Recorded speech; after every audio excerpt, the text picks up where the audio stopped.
Hi, thanks for joining me. We have Miss Lisa up for review this time. She is a 92-foot Citadel yacht. Plenty and plenty of money spent during the build of this boat. She shows extremely well. It's a beautiful, luxurious interior. Now, if you're on YouTube, then get yourselves over to insideryachting.com. The link is just down below this window.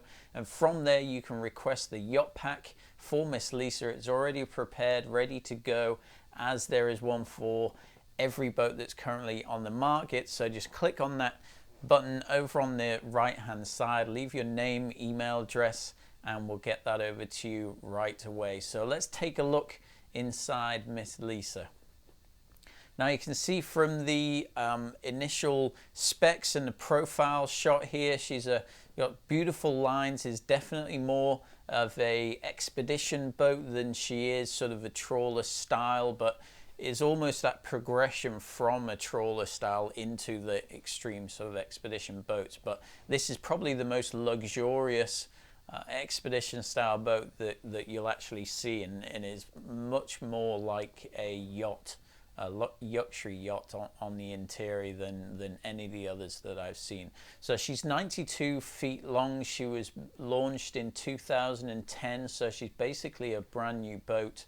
The cruising speeds here, not fast at all. This is definitely for someone who's looking to kick back, enjoy the boat for being out on the water, definitely disappear for probably a couple of years.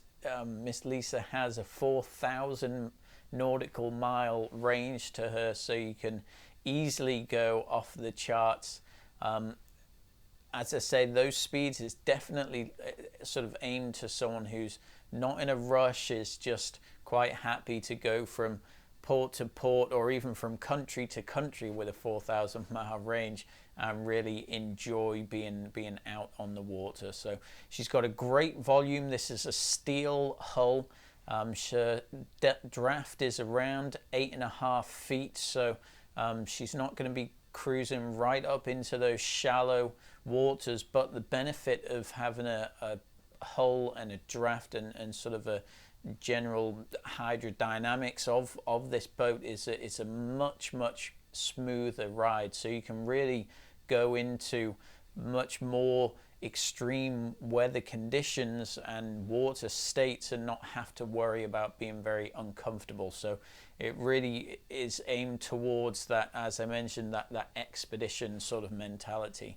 So she has a nice beam, 25.5 feet with that 8.5 foot draft. It means the interior volume is much larger than you expect to see on any regular 92 foot boat.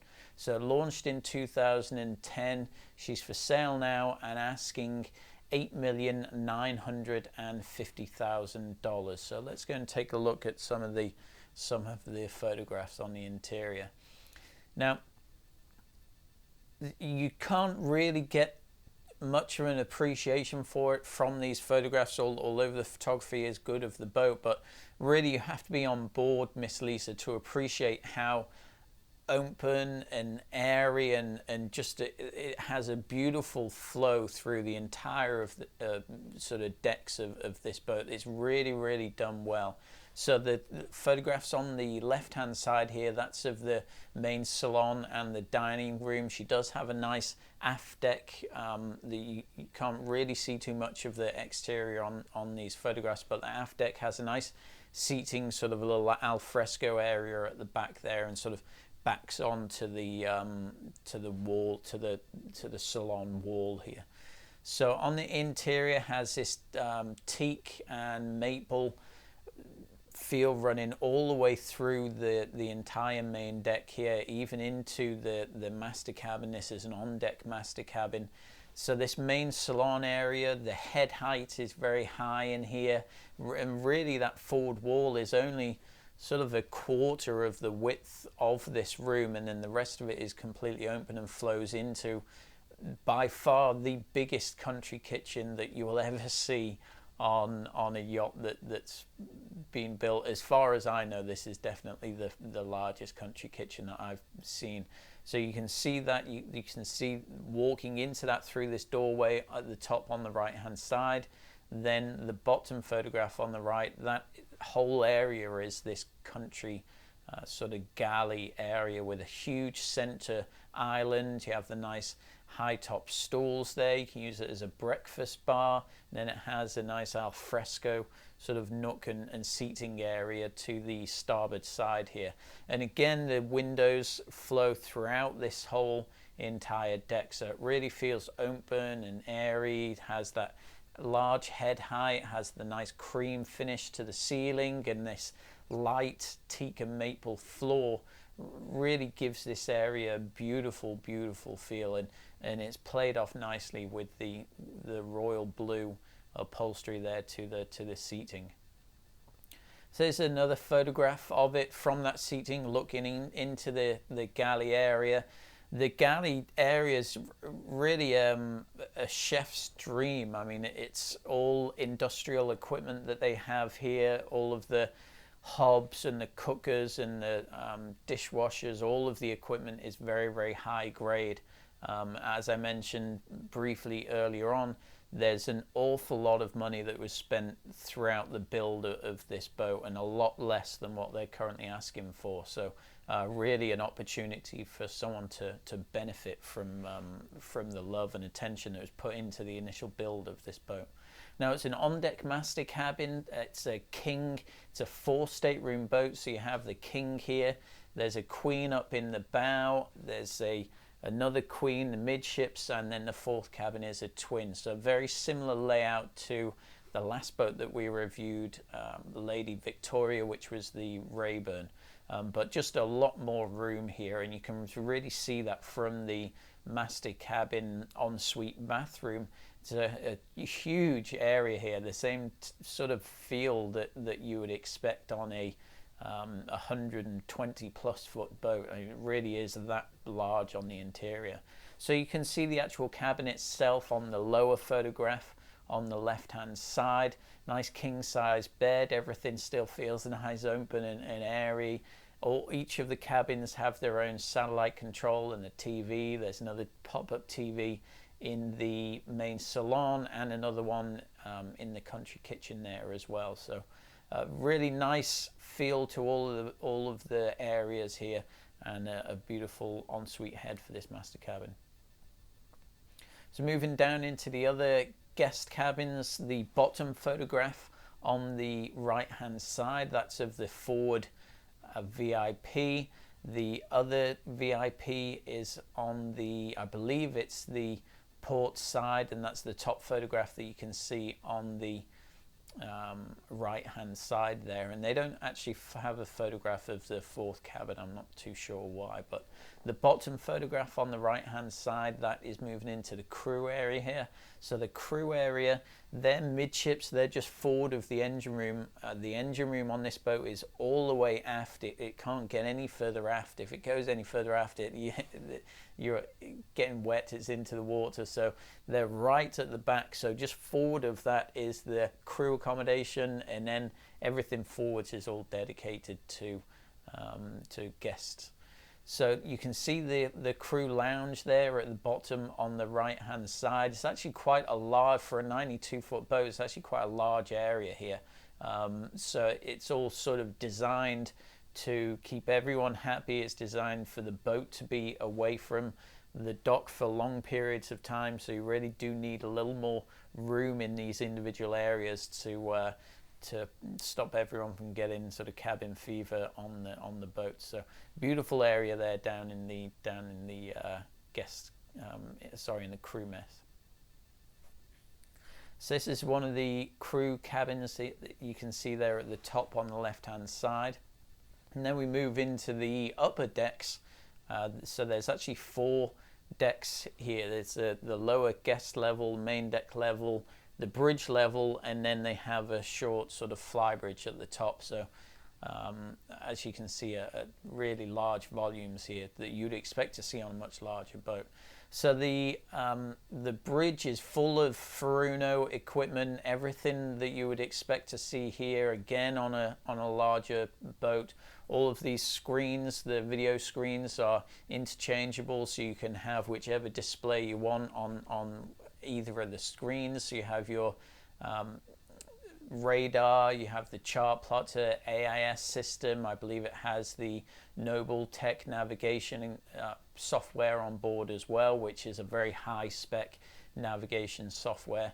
Beautiful tables, nice little seating area around there, has the similar teak and maple floor, and then further aft, just aft of the pilot sort of helm station here, is into the Sky Lounge. Another nice pop-up TV, a nice seating area there, and it's really such a social feel to this boat, the same as the country style kitchen and the main salon up here. It's really meant for a lot of interaction between the crew and the guests or the owners, and sort of a family feel to this boat, and getting out on the water, exploring islands, different countries, and really a perfect boat for that sort of adventurous buyer.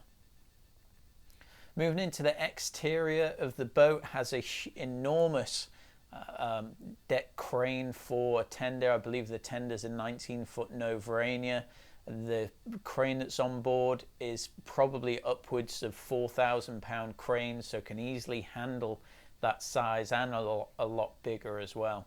So we can see the short flybridge here. They have some of the repeater stations for the equipment that we saw in the main helm station, and then some nice seating areas back there as well. I don't believe it's meant to particularly drive the boat from this station up here. It's actually quite open to the elements, but of course in fair weather it's very, very nice to be up here and out in the open, which is basically what the boat was designed for, was to be out on the water and enjoying the water for everything that she is.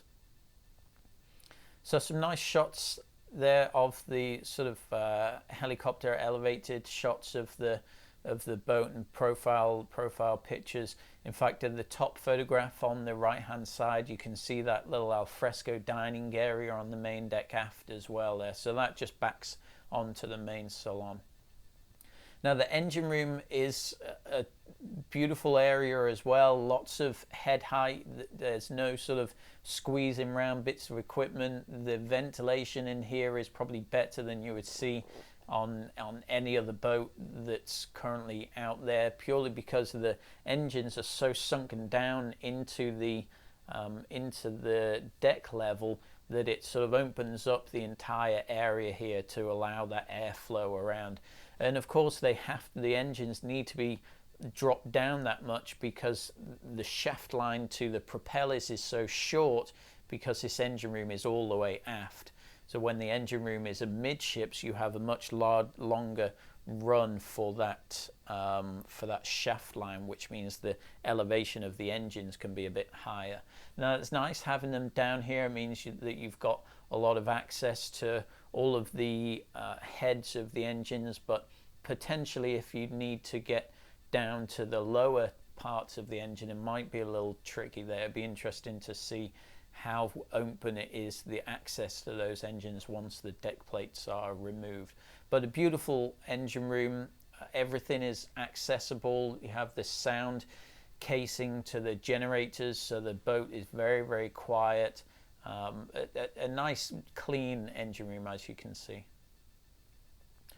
So there's some other shots of the boat there, nice underwater lights, and it's interesting actually. I'll point out the bottom photograph on the left hand side. You can see those two runs there from the bow. They're actually stainless steel plating.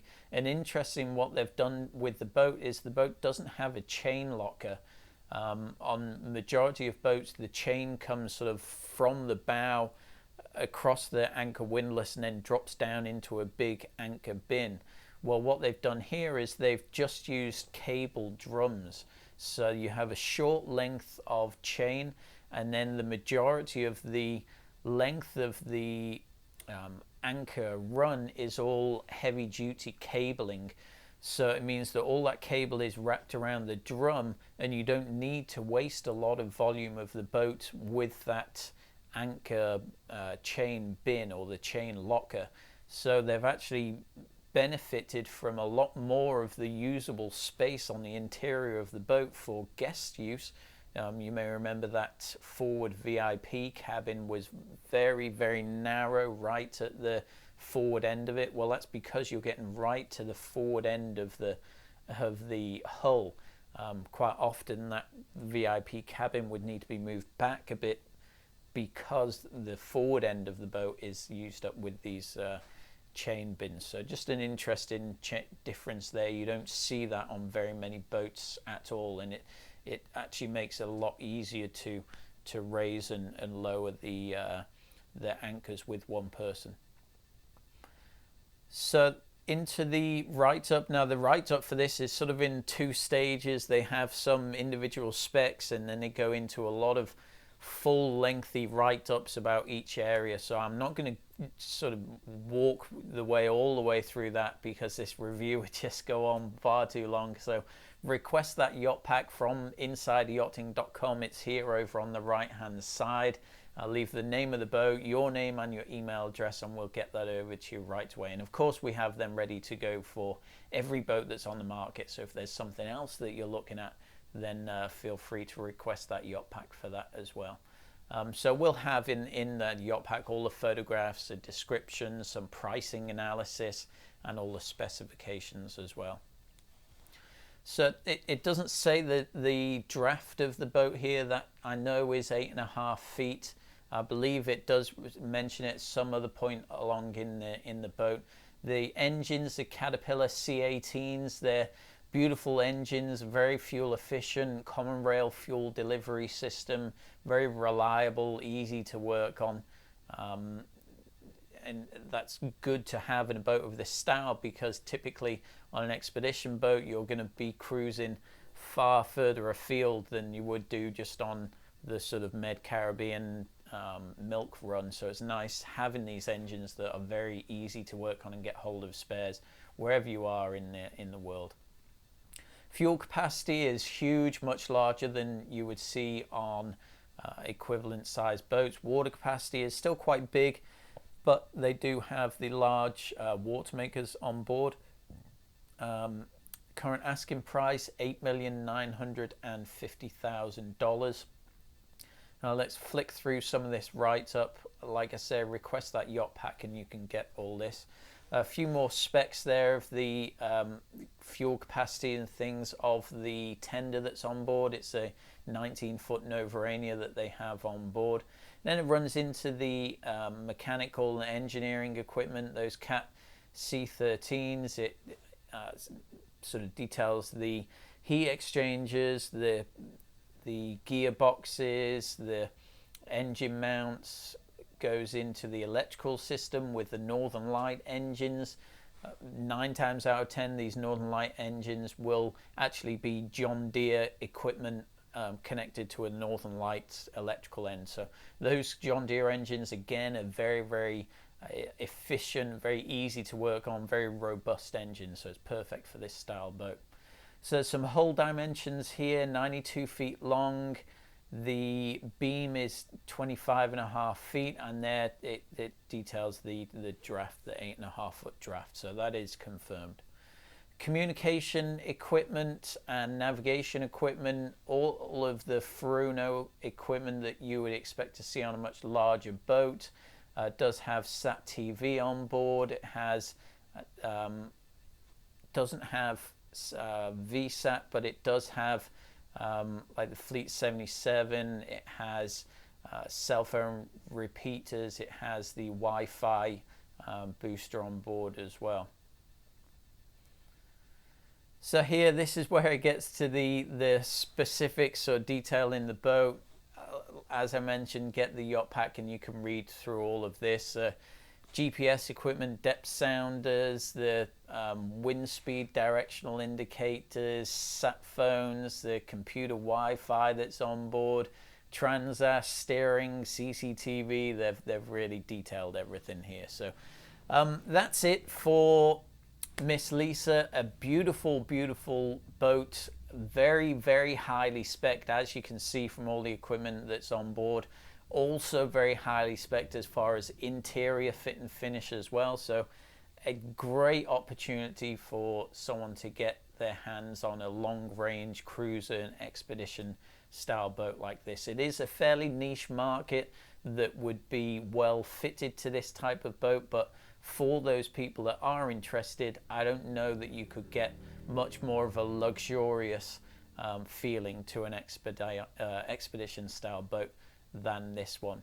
Now, the daily yacht tours that we have running throughout the week, Miss Lisa is here in Fort Lauderdale. We have been on her before. We can organize another trip on board her as well. And in fact, with some of the daily yacht tour requests that we had come in over the weekend, I believe that she will be in there over the weeks after Christmas and into the New Year's. So if you'd like to get on board her, then hit on that button on the right hand side, the yacht tours. Let us know when would be a good time for you, and I'm sure we can squeeze you in to our tours there somewhere. They are getting quite popular now that the yacht sales, as I'm happy to announce, has picked up so much over the last couple of months. We've had more sales over the last couple of months almost than we've had in the last year before that put together. So great news for the industry.